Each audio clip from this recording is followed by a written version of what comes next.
I'd like to start by acknowledging the Wangal people of the Eora Nation as the elders of the country that I'm speaking to you from today, and to also acknowledge the traditional owners of the lands that you're all on.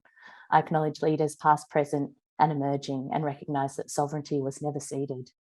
And I invite you to recognise the traditional owners of the land that you're on today by typing into the chat. I'd also like to acknowledge the lived experience wisdom of everyone here who has an experience of mental distress and their families and friends, as well as both the historical and current human rights violations that mental health service users experience. My name's Holly Kemp, and I'm privileged to be in dialogue today with Janet Ma, Simon Champ, and Meg Smith, people whom I consider to be esteemed elders of the consumer survivor ex-patient movement. As a mental health service user myself and someone who works in the public mental health system offering peer support, these are the people on whose shoulders I stand. I'm grateful to be working out how to fight epistemic injustice and enact co-production in this research team where we've been exploring the history of recovery from mental distress in the wake of deinstitutionalisation. These are my colleagues Hans Pols and Paul Rhodes, and we're just three people from a truly amazing team of both lived experience and conventional researchers from a wide and wild variety of disciplines who'll introduce themselves in the chat. This is one of our first chances to test out how to fuse the concepts of the witnessing ceremony from narrative therapy and the concept of witnessing seminar as a method for recording contemporary histories, and an attempt to enact the manifesto from the movement of the rights of mental health service users. Nothing about us without us. My experience has been that through sanism or biomedical approaches in health services, we often have our stories written for us. Today, we want to make space to correct this on the record and make space for our guests to language their experiences, identities, and hopes in the words they choose for themselves. I am Hans Pols. I am also part of that research project. I am one of these historians. I started out a while ago writing history of mental health, history of psychiatry from quite a traditional perspective, focusing on the publications, mostly by the doctors, archival sources.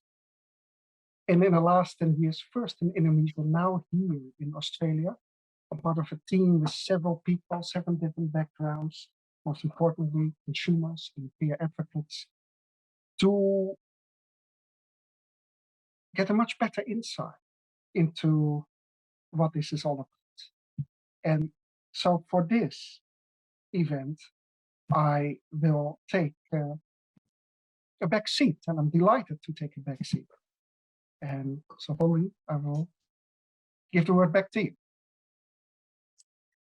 Hey, Paul, did you have something you wanted to add too? Sure. Yeah, I'm Paul Rhodes. I'm an academic in clinical psychology, but more critical psychology in reality. I'm just going to explain how the process will work for the audience. So this is not a traditional lecture in the sense that the audience, the guests will speak, but the audience isn't going to ask them questions directly. The aim of the witnessing ceremony or witnessing seminar is to give the audience a chance to ask questions of themselves. So our three guests will speak for until about 3:30, and then you as the audience have a chance to participate. And the way that you can participate is by placing your reflections in the chat. And then what we may do is invite some of the people in the chat to come into the panel live and to share some of their reflections as well. But again, not to ask questions, but more to share their reflections of what the stories that you've heard have meant to you. And you probably got a note at the beginning advising you that this is being recorded, and you can see that on the screen too. So please be aware of that if you are invited to come and talk, that you're being recorded. So welcome everybody, and let's get started. So I guess just as a way of starting three guests off, we'd like you to start from the beginning, but it's up to you to choose where you want to start the story from, where the beginning of your story is in terms of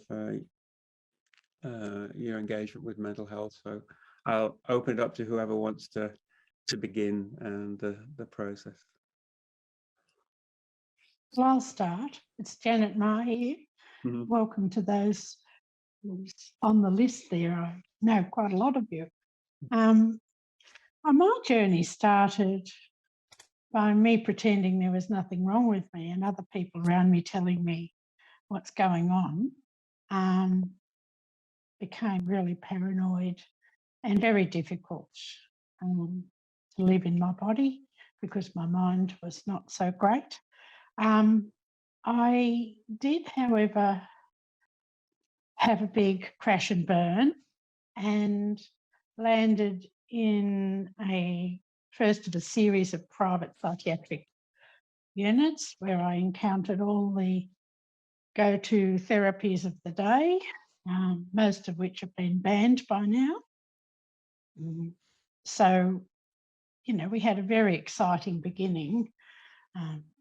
And then over a series of years and years and years, I landed, of course, as a guest of Her Majesty in Gladesville Hospital after trying out most of the private clinics and some of the public.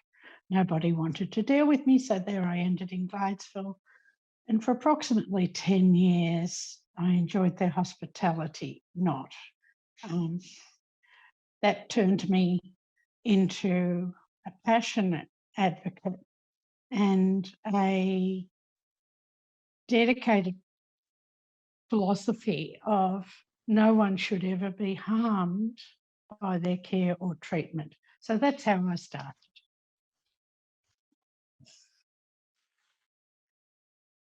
How about you, Simon?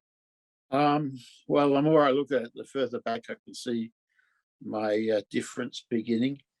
But when I was in fourth form in high school, I had a breakdown in actually fifth form.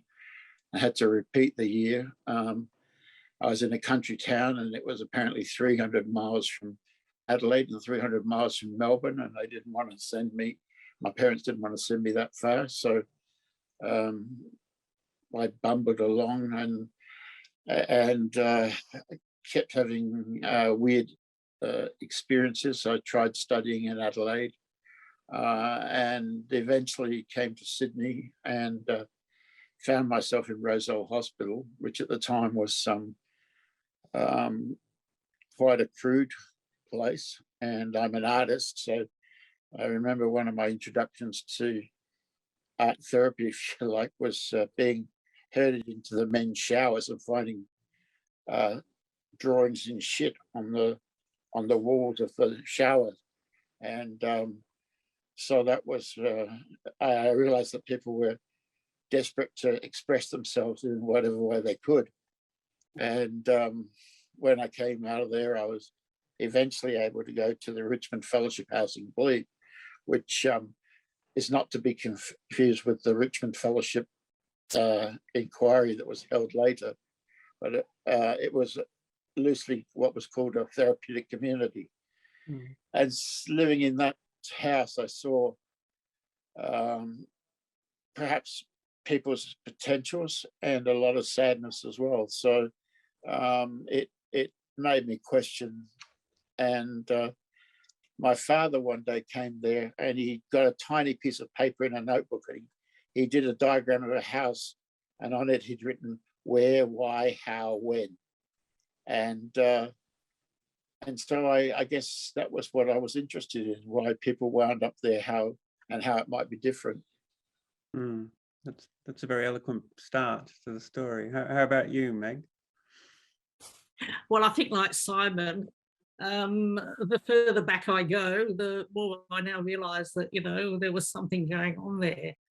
I started doing English and history at university, sort of aiming to become an English history teacher. So I have a sort of, you know, thing about history here, actually. But I'd always had mood swings and really couldn't work out why I responded so badly to, you know, my parents breaking up, you know, various kind of traumas and what have you, whereas my brothers and sisters seemed to be a lot more resilient. After my first year of university, I had a pretty serious depressive episode and took a pretty serious overdose, actually. And and I really couldn't understand why this had happened. I mean, sure, you know, the relationship had broken down, although it was a terrible relationship anyway, so a good thing in the long run, really. But I couldn't quite work out why this was going on. And like Simon, this was in a country town, it was Armidale, there were no community mental health services. The closest psychiatric hospitals were in Newcastle and Sydney. And so I sort of bumbled along with, you know, the university counsellor, who fortunately, you know, was pretty sensible, and we couldn't work out what was wrong with me. It was the 1970s. Valium and antidepressants were the treatments of choice. And I bumbled along for a couple of years. Finally ended up in a clinic in Newcastle when I could no longer cope at the university, and came out of that experience feeling pretty angry. You know, I'd finally majored in psychology, hoping it would give me some answers. Didn't learn. I think we had one lecture in the whole 4 years on mental illness.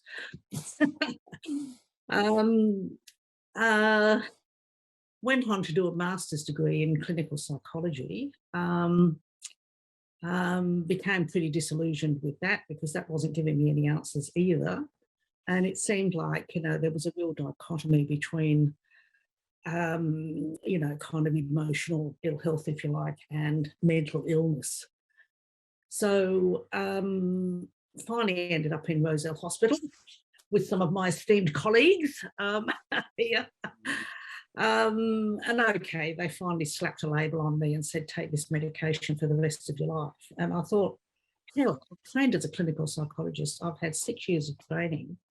How come, first of all, I didn't learn about this? Secondly, why is there only medication? You know, what about all these kind of, you know, psychotherapeutic skills that we're using? Why isn't this being applied to episodes of serious mental illness? Mm. So I ditched clinical psychology, started working, first of all, in women's health, and then became an academic. Ironically, all the jobs I've ever got have been based on my sort of lived experience as a person with a mental illness, actually. Although one kind of uses different language to describe it, you know, while I was doing research on it, etc., etc., etc. I'm still working in the mental health area. I'm on the tribunal. And look, I think, I mean, I was kind of hoping that, you know, after 40 years, some things would have got a lot better in the mental health area. But every time I sit on the Mental Health Review Tribunal, I'm kind of confronted with the reality is that some things are still the same. We still don't have answers. And I guess the voices of people who have lived through episodes of mental ill health, you know, we're still really not out there. I don't see it in the academic literature. I don't see it in the sort of discourse. And sure, you know, I'm involved in the community mental health movement, but, you know, we tend to sort of pussy around the edges of sort of garden variety mental health problems. Yeah, so, you know, we're all a bit stressed by COVID lockdown. Yeah, you know, 9/11 was pretty terrible, etc., etc. But for those of us who have experienced, you know, pretty significant disruptions in life because of episodes of mental ill health, I'm not sure that we're really there. I think that there's a whole lot of work that we still need to do. Sure. Mm, Thank mm. you so much, Meg. Yeah, that reminds me of the phrase life interrupting mental distress and the challenge we have around languaging experiences. And I wonder if any of you are passionate about the politics of language and want to share about how you language your experiences and why. I'd like to start that discussion, and it goes back into the very, very early 80s, when those of us who decided to speak out about horrendous experiences of treatment and care did not want to be identified as ex-patients. That was the only term we had to explain why we were speaking out. This is an ex-patient, Janet, and we thought, surely we deserve an identity such as this is a psychiatrist or this is a psychologist or a nurse. We deserve an identity. And there was a little group of us who were fairly passionate, and we used to meet very casually, called because we didn't want to be seen publicly. And it was self-help schizophrenish, because we were a secret society, mainly because we wanted to feed off each other the power that each of us had and say, I want to do this, but I'm not sure. What do you think? And then they'd talk, and then we'd meet round the green esky, and then if any one of us was disruptive, we'd just close the meeting and go and meet somewhere else. And everyone knew, except those who were unwell, to look for the green esky. So we had lots of meetings like that with that small group. And we decided that in the 1970s, early 1980s, it was a big influence in society on being a consumer society. And there's a lot of legislation and discussion about consumer rights.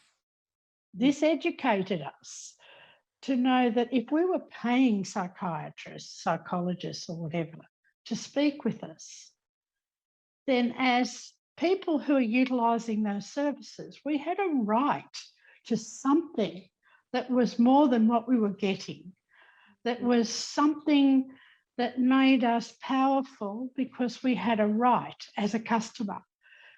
And so it was made known to us that places other than Australia were using terms like consumers to describe ex-patients.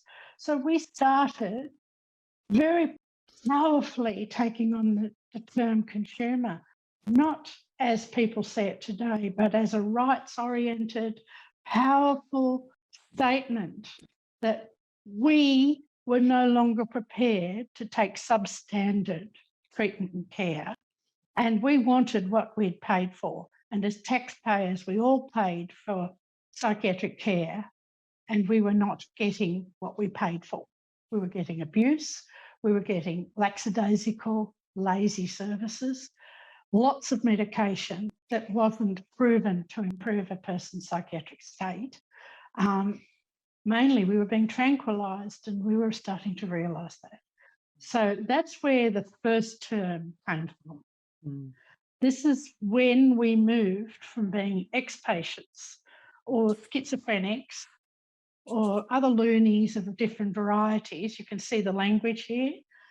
And those who are proud of being on the First Fleet, you know that Captain Phillip actually had instructions to look after the idiots and imbeciles because they were fairly prolific on the First Fleet and the Second. So lovely to have convict ancestors, isn't it? Anyway, that's the opening of the discussion on language. The others can have a go now.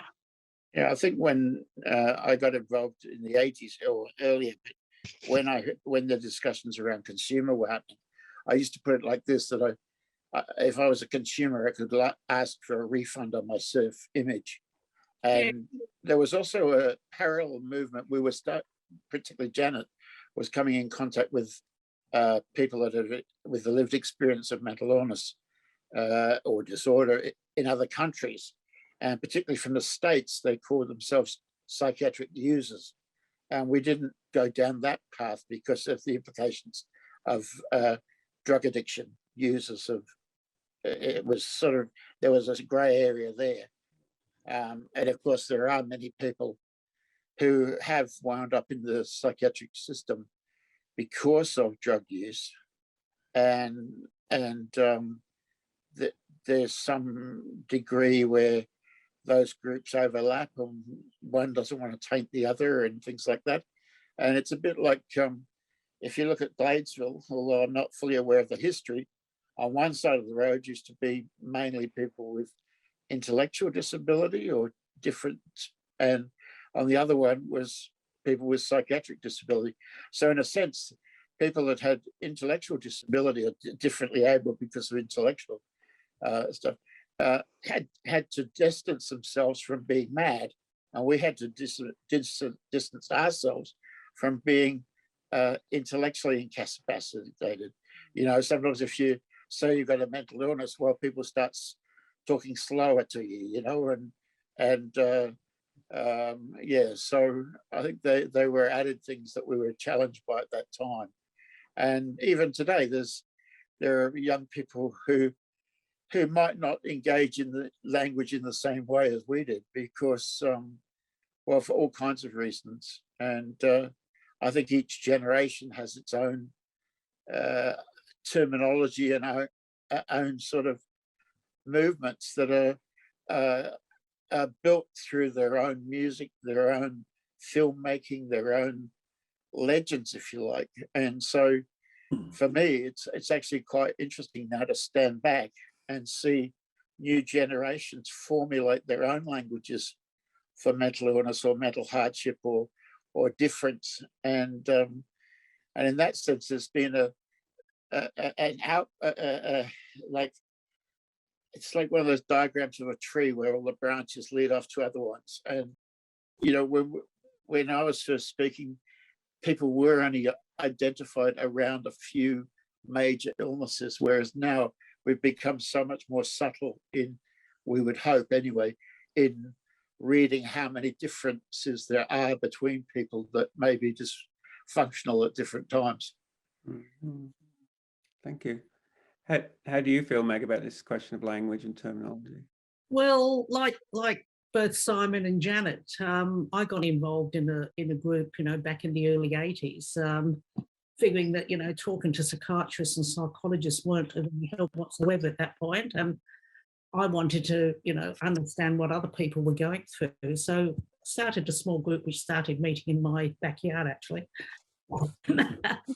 In the days before public liability, and you know, you could actually do such things then. And we started putting out a newsletter basically to let people know when the next meeting was. So, you know, it was kind of like a secret society, you know, and we called it the MAD newsletter, you know, manic and depressive, you know, because we were the manic depressive, you know, group of people, etc. And we spent hours agonizing over, well, first of all, the name of the newsletter, but it became sort of symbolic of, you know, who we were. You know, we were struggling with, were we MDPs, manic depressive psychotics, who'd have to take medication for the rest of our lives? And, you know, no professionals were really interested in who we were as people. So then the newsletter became the Depression and Manic Depressive Association newsletter, which was a bit of a mouthful. So then it became Manda, which somebody cooked up, and, you know, people didn't like it because it was like a bit of a euphemism here. So we were kind of struggling with this kind of secrecy and stigma, but also kind of also trying to sort of be out and open. And we were talking earlier about the kind of supports that you actually have on your journey. And Simon, I think you were talking about, you know, your sort of arts degree, you know, sort of, and the sort of support you got from, you know, your fellow students. For me, it was the Women's Health Centre, where I'd actually worked as a health educator. And I had my first serious psychotic episode while I was working there. And it was interesting because, like, we were a feminist women's health centre. Nobody believed in mental illness. It was all oppression by the patriarchy and stuff like that. So they were kind of pretty confronted by the fact that, A, you know, I had to go to hospital, and B, you know, I had to take medication. So there was a kind of struggle for me in the 1980s about, you know, how do I describe and understand what's happened to me, and how do I communicate that to other people? Towards the end of the 80s, there was a Commonwealth initiative to provide services to people with disabilities. And at that stage, there were intellectual disabilities, physical disabilities, sensory disabilities, and that was kind of about it, actually. Psychiatric, people living with psychiatric illnesses just weren't included. So a group of psychiatrists concocted the term psychiatric disability. which I thought was pretty crazy. It's the only disability that's labelled after the profession that professes to treat it, actually. But, you know, like the word consumer, it's a political statement. It's saying, okay, we have rights as this particular group of people. As a consumer, I have rights. I have, you know, the right to refuse a service. I have the right to change a service if I don't like it. And I have the right to protest about, you know, if the service isn't up to standard or is, you know, actually doing me harm. And the same thing with psychiatric disability, that, you know, it's not just a medical illness that, you know, doctors are going to treat us with medication, and as long as we're good people and take our medication, everything will be okay. Well, it's not. Mental health issues create periods in your life where you're not able to do some things. For me, it's, you know, I've missed time, if you like. So I always kind of say, well, look, you know, I'm actually sort of 6 years younger than I actually am, because I've lost those number of years to episodes of mental ill health when, you know, life just got put on hold, basically. So language is important, but language is more than just changing the words around to be politically correct. It's about the underlying concepts. Yes, I identify as a consumer because, you know, as Janet said, I'm paying for service and I want value for that service. In terms of social policy, we want encompassing social policy. When I started working at the University of Western Sydney as an academic, I thought, no, we've got this anti-discrimination legislation. If as a worker I get discriminated against because of, you know, an episode of mental illness or what have you, what can I do? So I checked with the Anti-Discrimination Board, and the only avenue of recourse I would have would be to say that I had an intellectual disability. Well, I thought, well, like, I'm an academic, you know, this isn't going to be terribly credible if I say I've been discriminated against because, you know, I have an intellectual disability. So, you know, the language has to kind of, we can use the language to bring about change.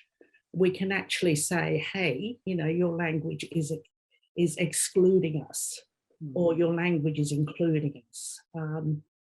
If this is the kind of basis of your particular social policy or service, you know, for service provision, well then how do you describe us, and how can we access, you know, that particular range of services or become included in that particular policy?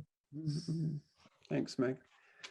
One of the questions as I listen to your stories, I wonder how you first took the step into activism and advocacy. Like, what resources did you draw on, or what was it that allowed you to make that change? It seems to be. I wonder if you could help with that question. For me, it was when I was doing my Master of Psychology. Robin Winkler was a social psychologist, and you know, was kind of into, you know, it was the radical anti-psychiatry kind of time in the 70s, actually, which kind of was still along the lines of there's no such thing as mental illness. And in one of the classes, we did a pseudo-patient exercise. I can explain about pseudo-patients if people don't know about it, but anyway, you know, there were 14 students in this postgraduate course. I was one of them. And the idea was that we would get ourselves admitted to a psych hospital. And the whole idea of pseudo-patients was that, well, you know, really, you can't actually tell who's got a mental illness and who hasn't. So if you get perfectly normal students going in there as patients, you know, the very fact that you're getting yourself admitted to a hospital, ergo, you've got a mental illness. So it was kind of looking at that, you know, kind of thing. Anyway, Robin said, okay, so here who has had experience in a mental hospital? So people put up their hands and say, yeah, well, I worked as a psychiatric nursing aide, you know, during my holidays, etc., etc. And I put up my hand and said, yeah, well, I spent 3 months at a psychiatric clinic in Newcastle. And there was dead silence. And Robin just flicked onto somebody else and changed the topic. And I thought, what the hell just happened here? What the hell just happened? So I left the room.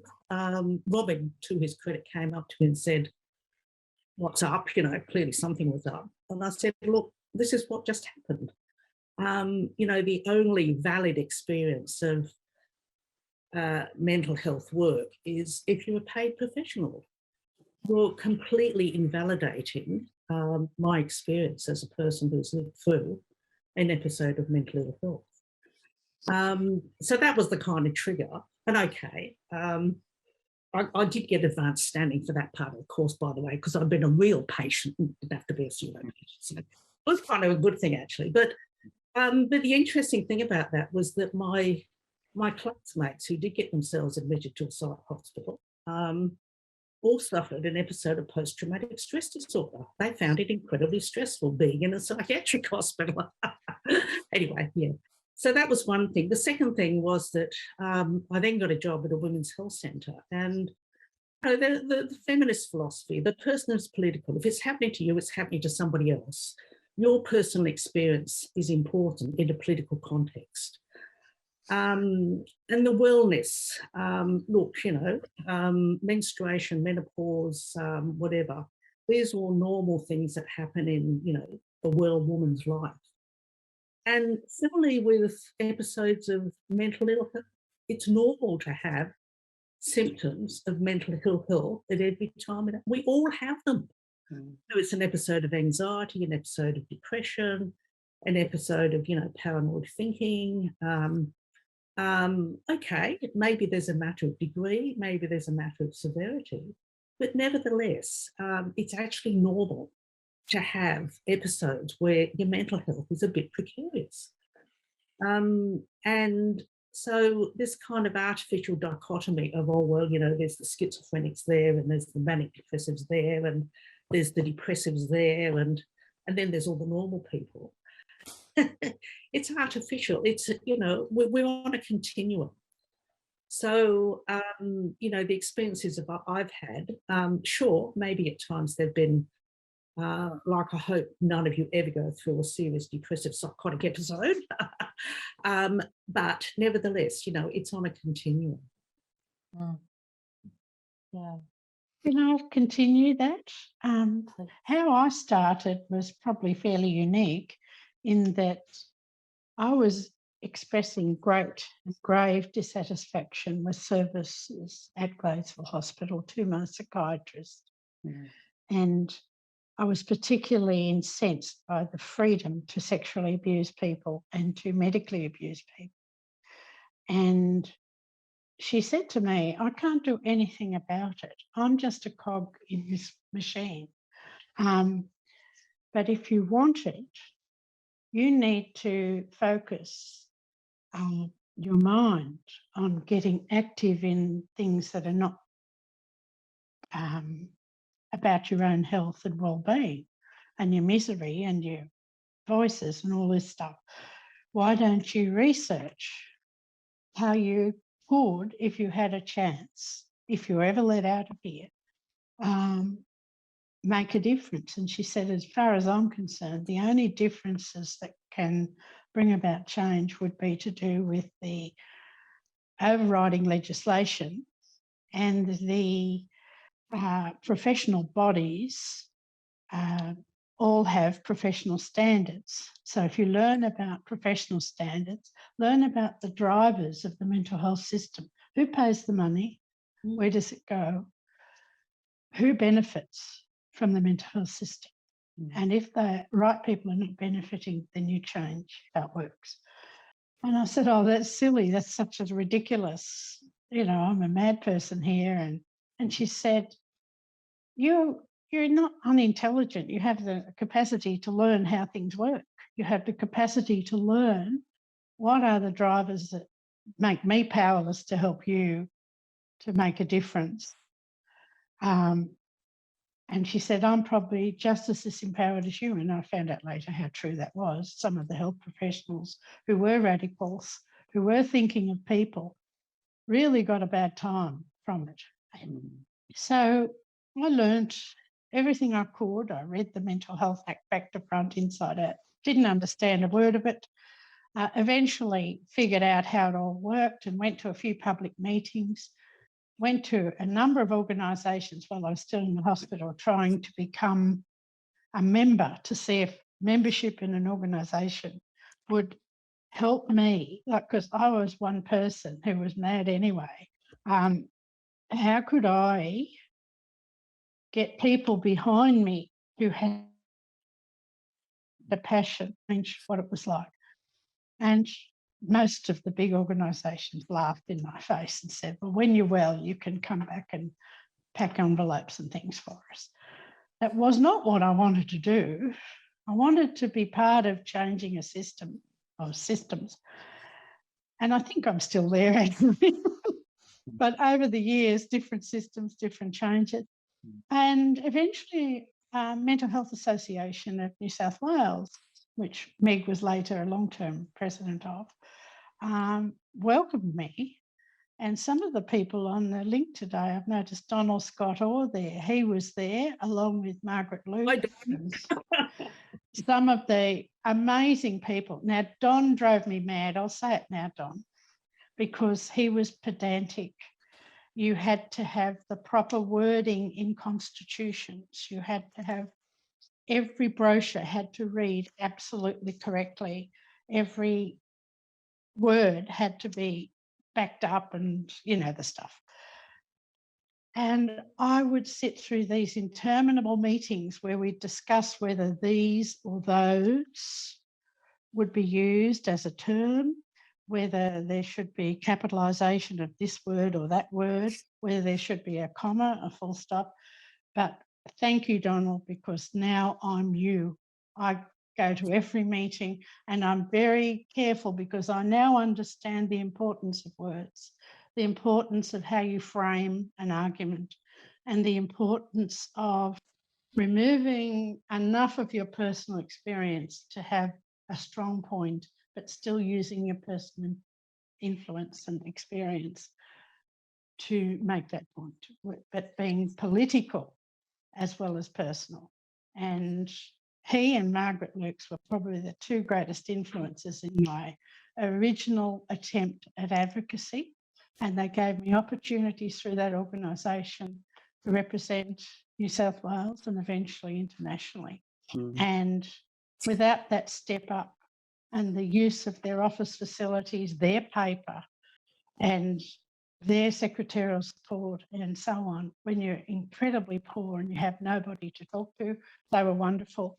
So every one of us would have an organisation that gave them a leg up, I think I could say. And we couldn't do it on our own. We were poor, we were voiceless, but we were passionate. And I want to tell you, I believe this, and Michael Kirby said this in a webinar during the week. Our first job is to be courageous.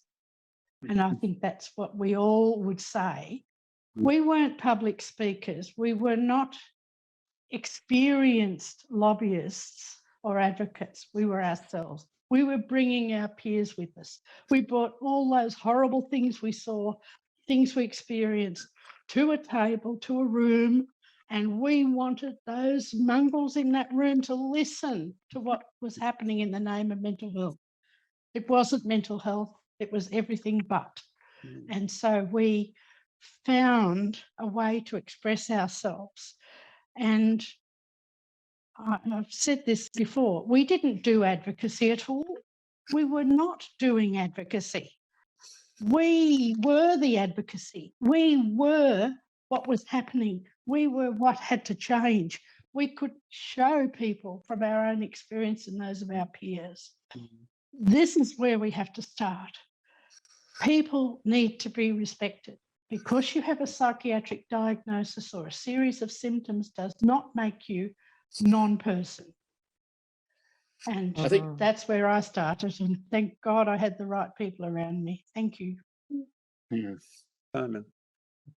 I sort of think of it myself as an accidental activist in the sense that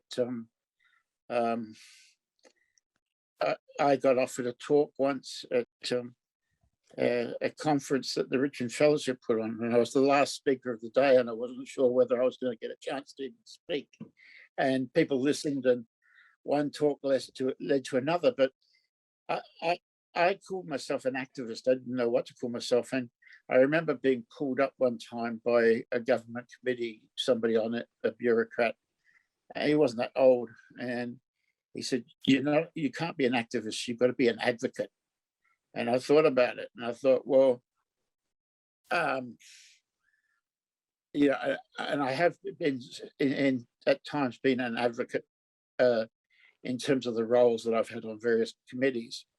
But for me, there's always the activism thing as well, which is that if the system doesn't have ways of accommodating your approach, or you have to do it on their terms all the time, and their terms aren't the right terms, well, then sometimes we have to look at reinventing what we're involved in. And I think that's the same for psychiatrists and the other professions. But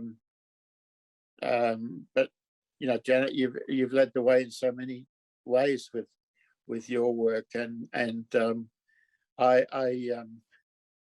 I think back to as well the Association for Mental Health with a lot of fondness, some of the things that they sponsored and put their words to. I was very aware of Margaret Luke's when we were developing a program to go into schools and talk to school kids in year fourth form and fifth form about mental health issues, and it had never been done as far as we knew anywhere else. And this was pre the days of the internet, so you couldn't look it up. And we'd go into the schools, a group of us, to work there, and we'd have a carer and myself or a consumer give a talk, and you'd walk in and they'd say, oh, those kids at the back there, don't worry about those. And often they were the kids that came through the strongest in question time and that, because they were sort of discriminated, they were having a rough time in society. But that's what, my talks led to all kinds of situations, and including working with the police. And that was probably the most valuable thing that for me personally, to be involved with educating police officers. It was a tough one, and there's always humorous stories, but I was remembering one situation where I was invited down to Newcastle to speak to police down there, and when I was waiting to go through the security check, all these people in civilian clothes were going through, and I always like to get to a place early, and so I was ushered into the like a room with a huge, great big round table, and I'm sitting there, and all these people in plain clothes start coming in, and they've been undercover police officers in a demonstration in Newcastle that day. So it was like, yeah, my paranoia is real, but I think that I've been privileged to be part of a lot of committees, and I think that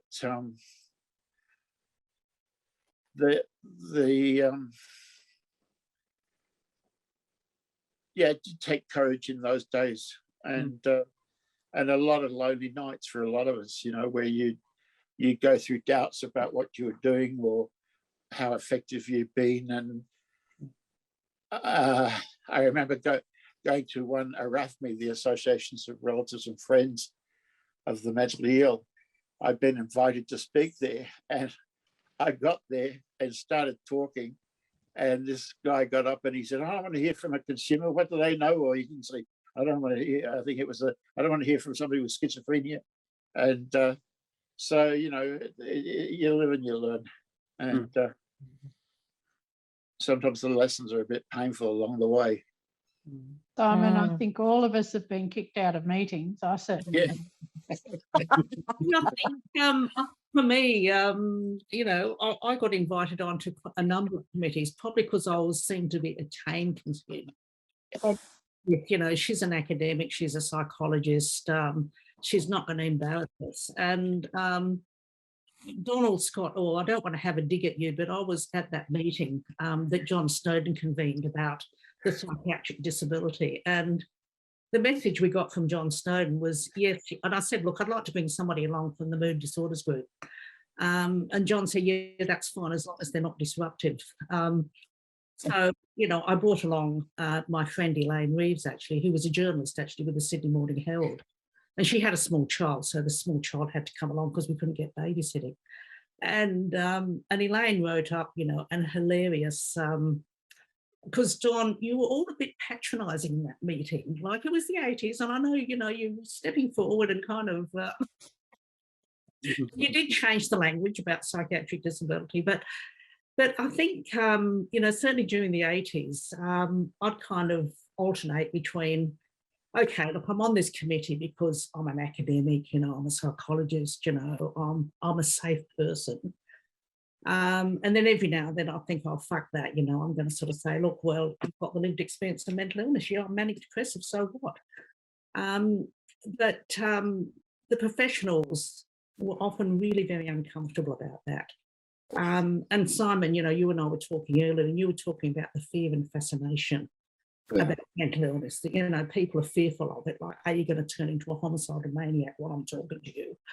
Absolutely. And look, I'm really fascinated by, you know, what were the crazy things you did, you know, when you were mad. So, you know, trying to get the dialogue away from that. And also the kind of like, we're all unique individuals. So like, no, I'm not going to present, you know, the schizophrenic's view of the world, or the manic depressive's view of the world, or the ADHD's view of the world, or what have you. I am a person, and you know, what I have to say might be different to what other people have to say. But it's up to you to understand and reflect on what I'm saying, and you know, work out, you know, what this actually means. You know, and we were also talking earlier about, like, okay, so we're the mad elders. I think somebody just put in the messages here. You know, the narrative and the dialogue that people, you know, who are younger than me, and that's probably most of the population now, their narrative is going to be different to mine. And because a lot of things have changed in the last 40 years, you know, okay, well, some things haven't changed, unfortunately, but some things have changed. Mm. I'm so pleased you mentioned getting kicked out of meetings. That's the question I didn't know to ask. What meetings have you been causing ratbaggery in? Now we're starting to talk a bit about intersections. I'm wondering about how your paths might have crossed. And I know also in our research team, we have a tradition of sharing a high and a low. I wonder if you have any highs and lows from your experience in the rough and tumble world of consumer advocacy. Simon, I remember being on the stage with you. I think it might have been the sort of, you know, nurses convention or something. Anyway, it was nurses. And I can't remember who the other person was there with us, but it was you and me, and we'd all been really anxious about this. And I think, you know, I was certainly pretty heavily medicated to cope with the anxiety, and I hadn't slept much the night before. We obviously gave an outstanding performance because they gave us a standing ovation. And that kind of highlight. And I thought, well, it's nice to get a standing ovation, but what a personal cost. And then when I look at my years of giving presentations to conferences as an academic, I look, you know, there wasn't the emotional investment, you know, it was like, so this is the work I do. I'm an academic. You give things at conferences and you go blah, blah, blah, blah in academic language. But I have to say that when I've been speaking as a consumer of mental health services and talking about my own personal lived experience, it's actually bloody hard work. Yeah. I remember, there's a lot of stories, but I wasn't the wealthiest person, you know, and I remember, I think it was arranged in part by Schizophrenia Fellowship of New South Wales, as it was called back then. And GPs have to have their updates and skills. They have to learn something new every once in a while. And so this thing had been organised up on the Gold Coast for them in a great big sort of tower block hotel that was like a little skyscraper, surrounded by a golf course. And in the foyer was a lovely Mini Cooper. And I got picked up from, I think it was Sydney, from Brisbane Airport, and driven in a car with a doctor who obviously didn't want to be talking to me. I don't know if she knew me at all, but she was busy on her laptop. And we get there, and I did a talk, and that all went well. And I remember standing, I think I was on the 20th floor or something. It was like one of those scenes I wanted to just yell out, you know, I've done it, or something like that, because the talk went really well. And, but I think there's a lot of day-to-day things that I've enjoyed with people, with mental illness. You know, just sitting down in the days when I did enjoy a drink, drinking a beer, sharing a beer with somebody, and I was involved with going a lot to what was known as the Mental Health Services Conference, and listening to people's new ideas or reshaping or reforming, or because that was one conference that was started by perhaps some of the visionaries at that time in mental health. I think that low points for me have usually involved the loss of people through people that have taken their own lives or become increasingly unwell and not recovered for whatever reason. That can be very painful, and in fact, you can suffer, I think, what I call, or what might be identified as, survivor guilt. That why have you had these chances, or why have you made it through and they didn't? And I think there's still, in terms of the older you get, you can understand perhaps why you've learned to manage your condition better, or why you didn't go down certain paths, and maybe that's a valuable skill to pass on to younger people if you can put it in their language. But yeah, so that's the highs and the lows, and I'm very lucky because my parents did stick by me, and my brothers did, which is far from the usual case. So many families break down and things are torn apart by mental illness so often. Yeah, so that's some thoughts on that. Yeah. And for me, there are two highs and two lows. I guess overarching, most of my work has been involved in trying to represent a lived experience viewpoint to bureaucrats, policymakers, lawmakers, and others in places of influence. So I can tell you that wasn't a busy place with people with lived experience. Mostly, I can remember in 1985, I was the only mad person that a group of us had gone to see Senator Grimes, who was then the minister responsible for disability and health. And we went to lobby him about the Commonwealth State Disability Agreement. And he just looked at me and he just said to me, well, you have the heart to expect me to open the floodgates and let all these needy people in to get services. What do you think I am? Why did you bring this woman with you to the others with me? And luckily they defended me. But that wasn't a low point. That was a high point because he actually acknowledged me, what I was representing. And believe me, the Greens what were they? The Democrats, they got that amendment put into that first Commonwealth State Disability Agreement. And that's why we're now in the NDIS, funnily enough. But way back then in 1984, 85, that was a tough battle. And some people on this webinar were part of that battle as well. Now, my eyes,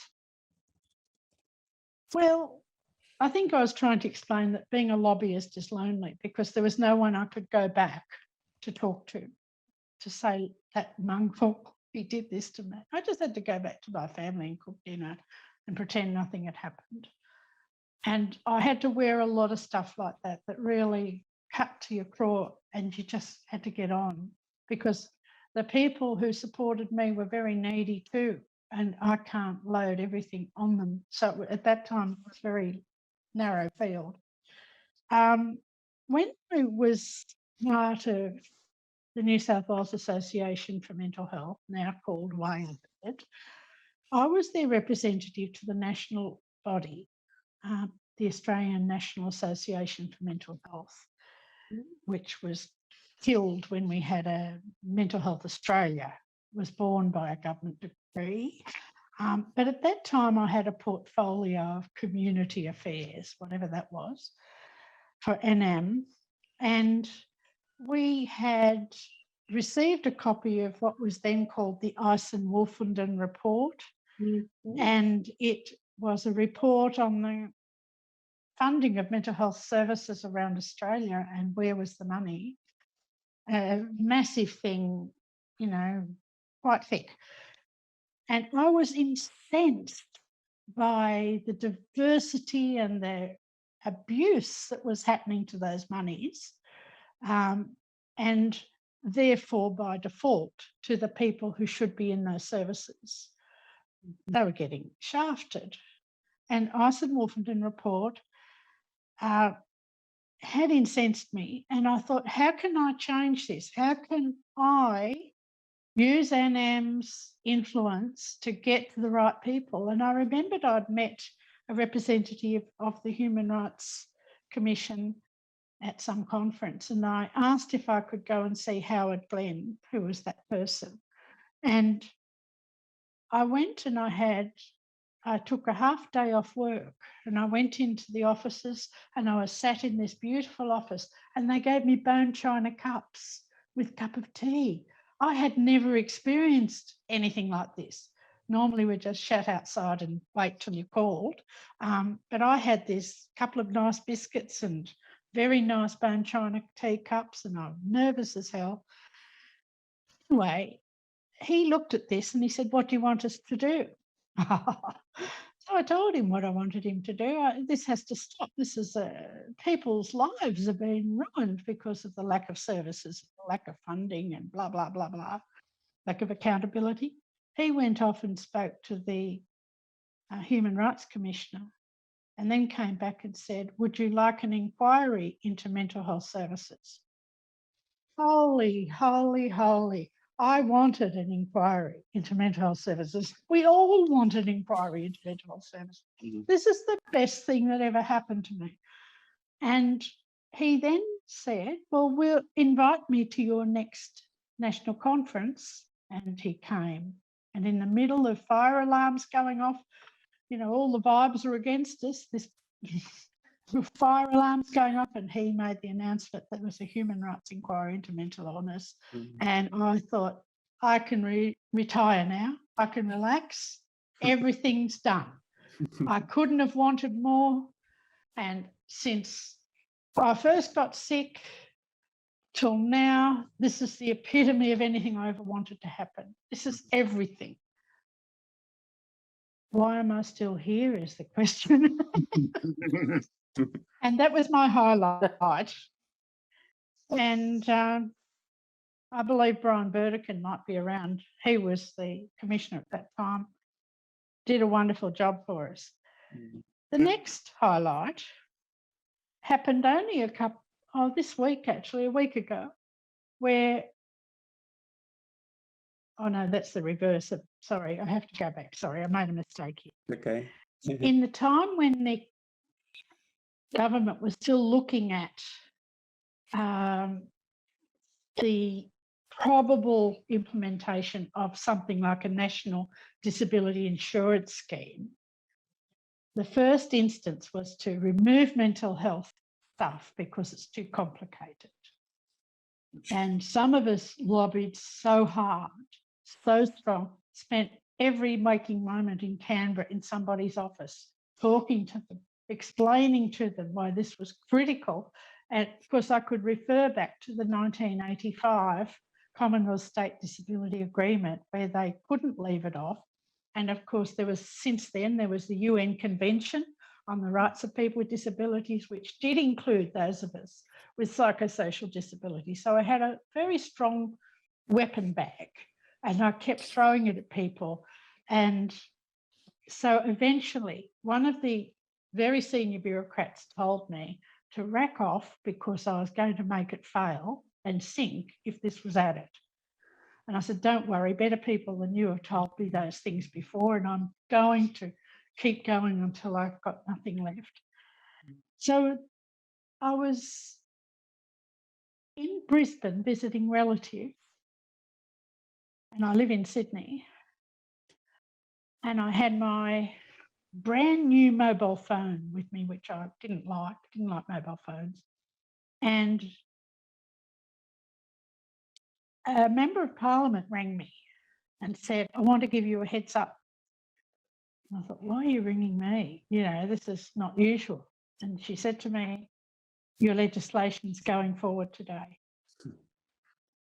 And I just couldn't believe it, because psychosocial disability was included in the legislation. But when I read it, it said psychiatric disability. Back to Meg's point. And I just thought, you win with one and it turns back and hits you in the face with a dead fish in the other.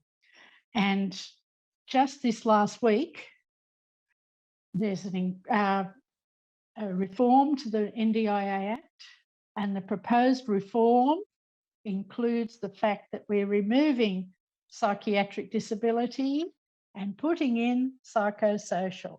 Yes. Now that has to get up. It just has to. Now the lows. Well, the low was that the psychosocial didn't get into the first legislation. But the real low was I was at a world conference in London, and there were a lot of very powerful anti-psychiatry consumers from other countries there. And I had a very significant speech to give, which was about all of us singing from the same song sheet and finding the things we had in common to bring about the changes we wanted, instead of us fighting amongst ourselves and causing harm to one another. And it was a delicate and difficult speech to give, because there were heads of the European Union there, and there were very significant people in mental health there. And the group who had been railing against me wanting peace amongst the consumer user survivor community stood up and turned their backs to me throughout that speech. I was absolutely devastated. And I continued with the speech. And I put a notice up on the board afterwards, and I said, if anyone is interested in creating a unified voice, I thought I was just wasting my time. They gave me a small room, probably no bigger than your bedroom. And I thought, that's going to be enough. I'll be lucky if I get one person turning up. And there were 70 people turned up, 70 consumer user survivors. So we then worked on a strategy to move forward with a more unified voice internationally. So that was my lowest of the low. And even now, as I talk about it, it hurts me. So that's what I meant when I said there's a loneliness in being a lobbyist in mental health. There was no one I could talk to. But I carried a lot of people on my back. And I had to have the courage to go ahead. And I knew they were going to do something dreadful, but I had to do it. And when I went to that little room that I'd organised and saw people flowing out the door, sitting on windowsills, sitting on one another's backs of chairs, I was so overwhelmed. But I learned a lot from that. And I think in time, we'll all learn a lot from that, that we might think differently to one another, but we hold a lot of things in common. And the more we talk to one another, the more common things there are. So my lesson to the younger people with lived experience is always find a common ground. You don't have to fight all the time. You're not fighting one another. You're fighting systems that go against you. Work together. There's always something you can move forward with. And it's very hard to maintain your integrity in those places, in those scenes. But for me, integrity's always been number one. Honesty and integrity. If you can't do that, don't do anything. Thank you so much for that. Thank you. We have about 10 minutes to go before we turn over to the audience. But I was wondering if you might talk a little bit about how you see the mental health system now. You know, where is it up to? What, you know, has it changed for the better? What are the problems? Perhaps Simon, would you like to pick that question up?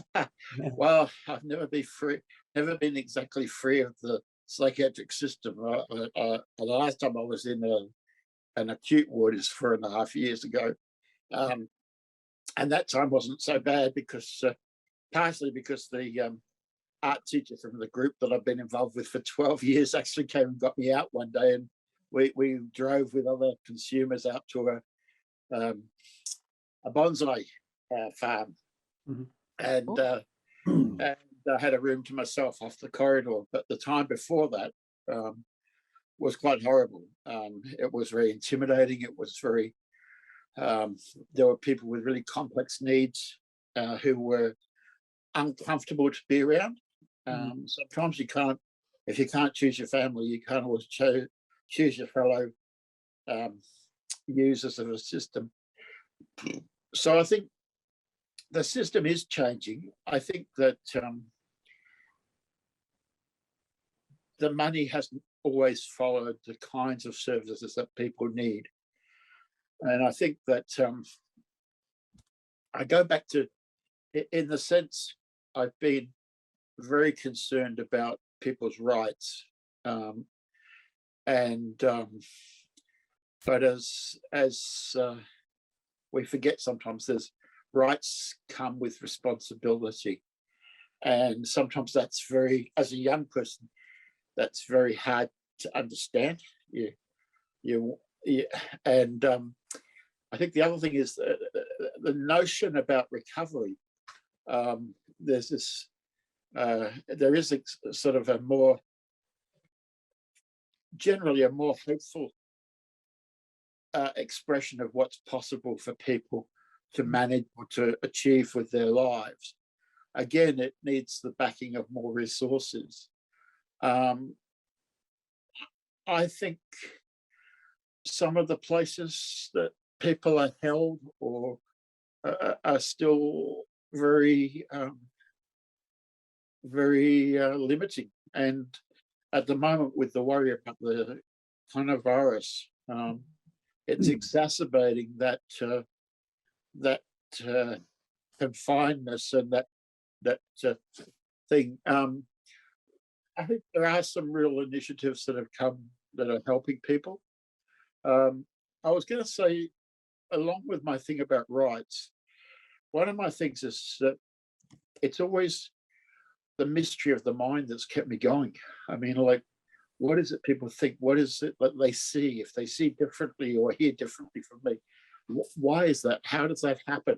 And it's a lifelong thing. And in my advocacy, I guess, I want to, as well as bringing the self-worth, self-respect for patients or consumers, or however people want to be called, is also the wonder at the human mind, the wonder at uniqueness.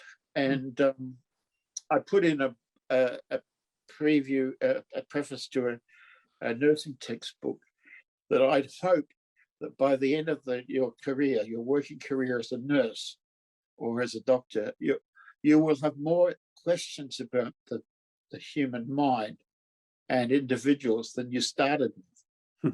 And that's what I would like to. And of course, self-awareness is the other thing. You know, how do you give people the self-awareness that also develops their pride in themselves?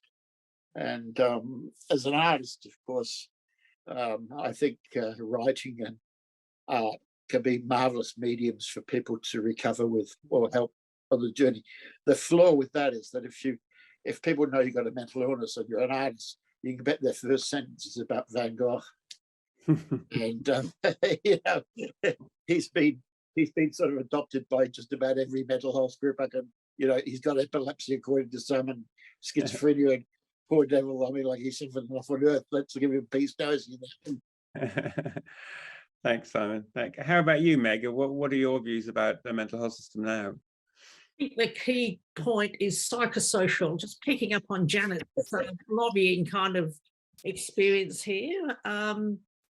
We have to focus on the psychosocial things around living with mental ill health. And one of the highlights of my career was being involved in the Mental Health Act. Sure, you know, I was scheduled under the 1958 Mental Health Act. And my favourite passage in the latest Mental Health Act is this section where it specifies what is not a mental illness. You know, you're not mentally ill if you vote for the Communist Party. You're not mentally ill if you do vote for the Communist Party. You know, you're not mentally ill if you take drugs. You're not mentally ill if you don't take drugs. I mean, you look at this and you think, where the hell did this come from? And I see that Rob Ramjohn is on the sort of line here, and Rob pointed out to me when the Mental Health Act was being drafted that the most significant thing was the least restrictive option. So I think the 1958 Mental Health Act was pretty much about, well, you're mentally ill if you've got a mental illness. So there were all these weird and wonderful concoctions of mental illness in order to keep people in hospital. I mean, the classic one were the victims of domestic violence who the chief psychiatrist at the time said, well, they suffer from sadomasochistic syndrome. Okay. So you could become, you know, scheduled against your will because you had sadomasochistic syndrome. But really, you know, you were there in a psych hospital because you were a victim of domestic violence and there weren't any women's refugees. So I think one of the things that we really need in mental health services is to really think about what's the social context of why people are having these symptoms of distress. Sure, you can put it down to biochemical overreactivity or underreactivity, and, you know, sure, there are medications which pump up neurotransmitters or damp them down and things like that. But we really do need to keep the holistic picture of there's an acute interaction between, you know, people's environment and what actually happens to the body, basically, you know, the body and the mind. Getting back to the NDIS, I think one of the most significant things that's happened in the area of mental health services is people getting access to the NDIS. You know, when I look at people on community treatment orders whose only contact with any kind of support was the monthly jab in the bum, where they got their antipsychotic medication, and maybe 10 minutes with a caseworker. And now, you know, I look at people and yes, you know, they've got a worker coming in, they go out on social events, they've got assistance with activities of daily living. And Simon, you know, you made the comment that serious mental illness for a lot of families splits the family apart. And, you know, and families might be around for your first episode or your second episode, but, you know, 20 years later, they're probably not going to be around at all. social isolation and support are real issues for us. Mm. And the other is poverty and economics. And I think, Simon, you touched on this when you're saying, you know, like, I mean, I was fortunate, you know, I got paid as an academic, you know, to go to conferences and things like that. And when I retired, you know, it just hit me how much the economic support from my job enabled me to do the work I was doing as an activist. Mm. And the University of Western Sydney, to its credit, you know, contributed thousands of dollars for years, most of which they weren't aware of, in supporting mental health advocacy. Access to photocopiers, telephones, faxes, conference support, you know, you name it. So I think, you know, the economics of supporting people. I mean, sure, you know, I look at the peer support workforce and I think, well, okay, you know, I as a psychologist, I think the kind of clinical fee is now, what, about $250 or something if I see somebody for an hour as a psychologist. If I see someone as a peer support worker, it's zilch. So I think, you know, we really need to look at, and Janet, I remember in your early days, you were really juggling having to earn a living and juggling the kind of activism, you know, and so having paid positions where we're supported to do very valuable work is just so important. Yes. And I remember when peer support work first came in, and you know, we were all kind of saying, look, you know, this needs to be, we're getting paid for valuable experience, we're getting paid for our skills, but it has to be sustainable. You know, we actually have to have a wage. We actually have to earn enough money to be able to live on if we're going to be activists. Yeah. Thank you, Meg. We have a few minutes to go. I wanted to say something, Paul, if Yes, I please. That's what I'm offering. Yeah, we have a Oh, few goody. minutes. When Meg said that, I can recall how difficult it was. I was the supporter with my husband and child. My husband had a disability. It was tough going at home, but I was absolutely passionate about what I was doing. And so this cost us a lot of money for me to be an activist. I can remember writing to anybody who had any sort of money, and this was not a sport. If it was a sport, I wouldn't have had any problem getting money to do the international work. And they kept telling me that. So I would beg, borrow, steal, and I mean all of the above, to get that plane ticket to get me to whatever thing I was going to. And I can recall one particular time when the money was coming, but it hadn't come. And I was at the international airport waiting at the booking desk for the money to come in. And they were calling the flight. And at the very last minute, the money came through to Qantas and I was off and away. Now, that's how I lived my life. And I had to take leave from work because no one would, you know, give you special leave or anything. It was holiday leave, which meant I had less time to spend at home or with my family. But that was the price we paid. But when we look at the future, I look at the past to find the future direction. And in the past, I suppose when reform is coming and it's imminent, and this is going right back to the early 80s, as far as I recall. I didn't know what was happening in the 70s, by the way. But from the 80s onwards, every time a reform was suggested or even a minor adjustment in mental health, it was always about, oh, well, you know, these things cost money. You know, there are resources involved. And so I would absolutely want to tear my hair out. And it was successful. Because I found this was the ultimate red herring that keeps being put in front of change. I will never let a discussion ever happen in front of me about money, funding, or the cost of reform or change, because it goes back to what I said earlier. These are people's lives and futures we're talking about. If someone gets help when they need it, they are least likely to become disabled by the experience of a mental health issue. That's plain economics too. So don't ever bring up cost of funding or reform to me, because you'll get no grift from me. Remember that it costs nothing to be generous of spirit, to be kind, to be respectful, to be human. And that's all any of us want. You can throw as much medication at us as you like, but if you're not humane, respectful, or kind, how do you think that's going to work? Because it won't.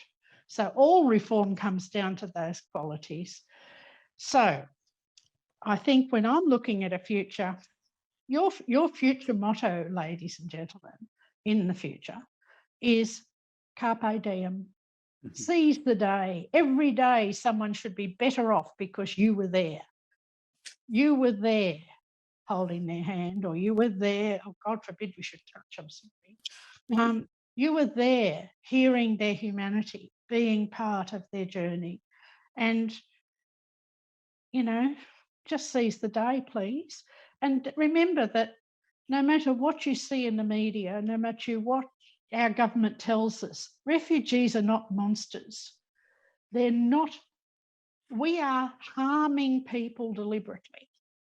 And we are enforcing trauma, and every single one of us knows that trauma causes severe mental health issues if it's extended.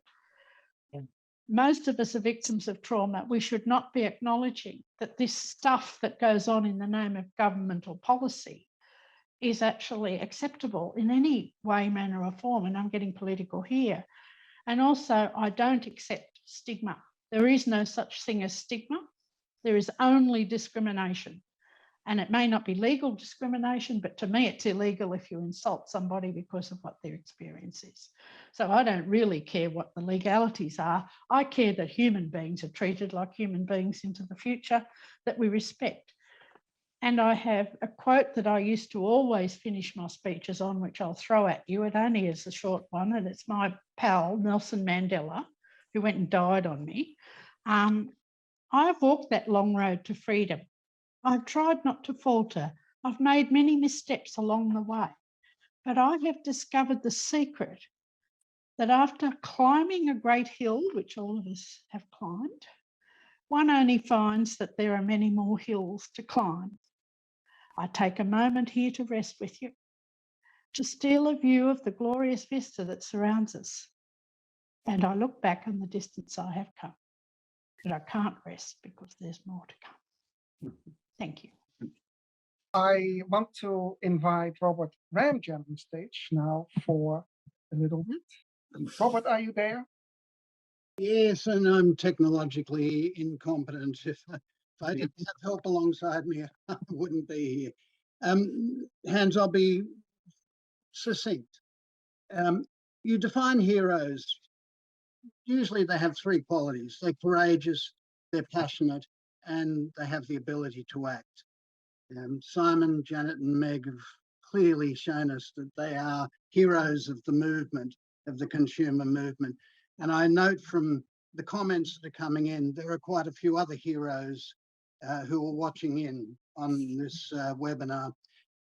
I'd make the point about Brian Burdekin, because Brian just, his report was a landmark report, and it really should have led to massive change. Brian Howe, the then minister, tried to dismiss Brian's report on two bases. One, that he was a passionate man. Now, that was a mistake, because passion. The second was, where is the real evidence? Brian collected literally thousands of stories. The evidence was indisputable. The difficulty that we face nearly 30 years later is that we have come a long way, and yet we haven't moved a great deal. We really need to ensure that what Janet, Simon and Meg are talking about, real caring services that engage the person as the leader in the process, still don't exist. We, as with Meg, I sit on the Mental Health Review Tribunal, and we see community treatment orders where the person is going to be seen once a month. Any clinical form is not a very satisfactory approach, once a month. And when you're trying to form a relationship with the person, a trusted relationship, you can't do that in 15 minutes once a month. It is inadequate.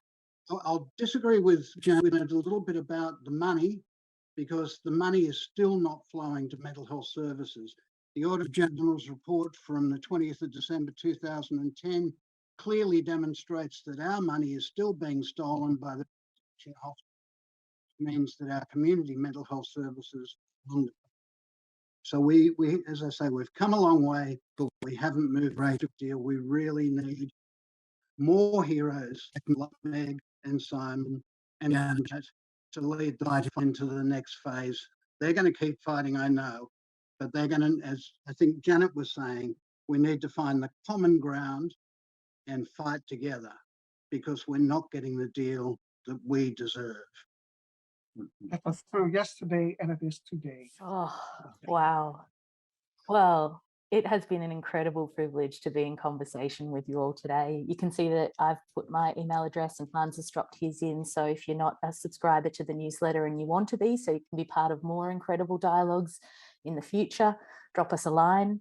I just want to end by thanking everybody who's been interviewed by the project so far. Maybe the guest stars of future witnessing seminars, to the incredible members of our research team, and these incredible panelists who've spoken about their lives with such eloquence. Thank you so much. And last but not least, thank you to all of you for coming along today.